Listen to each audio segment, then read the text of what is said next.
காட்டு முருகா முருகா முருகா.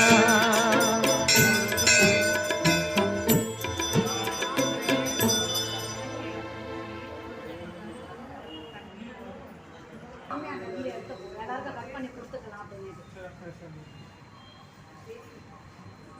எல்லாம் போட்டு சரி மதங்களை எல்லாருக்கும் கட் பண்ணி கொடுத்துடலாம்.